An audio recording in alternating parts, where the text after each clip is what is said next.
Good morning student. आज हम जो नया टॉपिक है ज़ीरोथ लॉ ऑफ थर्मोडायनेमिक, इसको पढ़ेंगे। बहुत ही इम्पोर्टेंट है, इसके बारे में पूछा भी जाएगा बहुत। Zeroth law of thermodynamic actual में एक लॉ था जो टेम्परेचर की डिफिनीशन को देता है, यानी टेम्परेचर को डिफाइन करता है। ठीक है, कोई भी सब्सटेंस का टेम्परेचर किस किस चीज़ों को एक्सप्लेन कर रहा है या कैसे कोई कंडीशन थर्मल इक्विलिब्रियम में आ रही है, तो उसको एक्सप्लेन करने के लिए ज़ीरोथ लॉ ऑफ थर्मोडायनेमिक है। ज़ीरोथ लॉ ऑफ थर्मोडायनेमिक के हिसाब से आपको फिगर जो दिख रहा है, ए है कंटेनर ए, कंटेनर बी, जो कि सेपरेट है एडियाबेटिक वाल से। एडियाबेटिक वाल एक ऐसी वाल होती है जिससे हीट का ट्रांसफ़र या एनर्जी का ट्रांसफ़र नहीं होता, यानी यहाँ से एनर्जी फ्लो नहीं करेगी। ठीक है, एक इंसुलेटिंग वाल है, जबकि आप ए को सी कंटेनर से और बी को सी कंटेनर से सेपरेटेड पा रहे हैं बाई ए डाईथर्मिक वाल। एक डाईथर्मिक वाल लगी है। डाईथर्मिक वाल ऐसी वाल होती है जो हीट के ट्रांसफ़र को या एनर्जी के ट्रांसफ़र को होने देती है। ठीक है, तो ए टू बी कोई भी एनर्जी का ट्रांसफ़र नहीं है, जबकि ए टू सी या बी टू सी एनर्जी या हीट का ट्रांसफ़र हो सकता है। ठीक है, अब इस कंडीशन को ध्यान में रखते हुए आप इसको समझें। ज़ीरोथ लॉ ऑफ थर्मोडायनेमिक कहता है, इसका स्टेटमेंट जो है, if two system A and B are separately in thermal equilibrium with a third system C. A और बी दो सिस्टम हैं, आप देख रहे हैं दो सिस्टम हैं, सेपरेट ऐसे किए गए हैं कि वो सी से, ये सी से बी और बी सी और ए सी दोनों थर्मल इक्विलिब्रियम में है। थर्मल इक्विलिब्रियम का मतलब यहाँ पे टेम्परेचर, प्रेशर, वॉल्यूम, मास, कॉन्स्टिट्यूएंट्स जितने हैं सब सेम टू सेम हो जा रहे हैं। तो अगर ये थर्मल इक्विलिब्रियम में है सी से, तो then A and B are also in thermal equilibrium with each other, तब ये दोनों भी एक दूसरे के थर्मल इक्विलिब्रियम में आ जाएंगे। ठीक है, इस एग्ज़ाम्पल को आप अपनी डेली लाइफ के से थ्रू जोड़ सकते हैं। जैसे मान लीजिए ए का दोस्त सी भी है, बी का दोस्त सी भी है, तो जाहिर सी बात है ए भी बी का दोस्त होगा, होगा ना।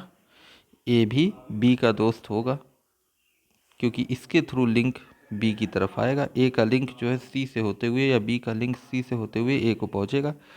तो इस तरह से भी हम समझ सकते हैं ज़ीरोथ लॉ ऑफ थर्मोडायनेमिक को, कि अगर ए और बी दो सिस्टम है, वो थर्मल इक्विलिब्रियम में है किसी अनदर सिस्टम सी के, तब वो ए और बी आपस में थर्मल इक्विलिब्रियम में होंगे।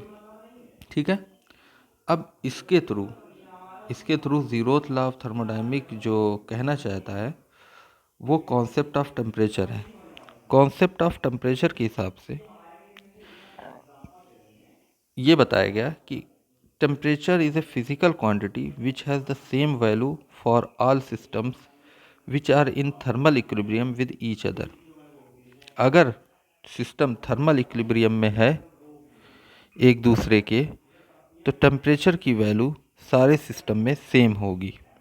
ठीक है, तो टेम्परेचर का डिफिनेशन यहाँ से आपको मिलती है। एक तरह का कॉन्सेप्ट है टेम्परेचर का। अगर टेम्परेचर डिफरेंस नहीं होगा, मतलब टेम्परेचर डिफरेंस जो है वो बना है, बरकरार है, ठीक है, टेम्परेचर डिफरेंस बरकरार है, तो वो थर्मल इक्विलिब्रियम में आने की कोशिश करेगा। और यहाँ पे थर्मल इक्विलिब्रियम के होने की वजह से टेम्परेचर सारे सिस्टम का बराबर हो जाएगा। मान लीजिए ए में टेम्परेचर टी ए है, बी में टेम्परेचर टी बी है और सी में टेम्परेचर टी सी है। मान लीजिए तीनों एक गैसेस हैं जिनका अलग अलग टेम्परेचर है respectively. T A is equal to T C हो जाएगा। आपको पता है हीट ट्रांसफ़र तब तक होता रहेगा जब तक दोनों तरफ हीट सेम ना हो जाए, यानी इस सिस्टम से हीट का एक्सचेंज चलता रहेगा।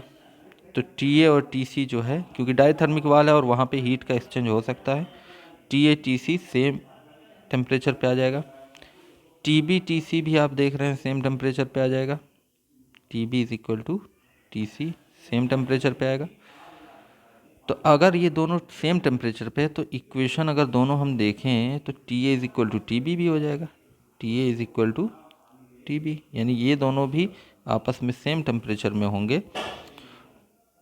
इस एक्सपेरिमेंट को अगर हम एडियाबेटिक वाल हटा करके देखें तो वाकई में ए का टेम्परेचर बी के टेम्परेचर के बराबर ही आएगा, that is called the thermal equilibrium. This is zeroth law of thermodynamic. So अगर हम कंक्लूड करें तो जीरोथ लॉ ऑफ थर्मोडायनेमिक जो है वो कॉन्सेप्ट ऑफ टेम्परेचर देता है। ठीक है, टेम्परेचर सिस्टम का अगर बराबर नहीं है तो वो थर्मल इक्विलिब्रियम में आने के बाद हमेशा बराबर रहेगा। थर्मल इक्विलिब्रियम कंडीशन सिर्फ टेम्परेचर पे ही फॉलो नहीं होती बल्कि वॉल्यूम, प्रेशर, मास सारी चीज़ों पे फॉलो होती है। तो एनर्जी अगर आप कहें या टेम्परेचर कहें वो सब के सब इक्विलिब्रियम में आने की कोशिश करेगा। ठीक, that is called zeroth law of thermodynamic.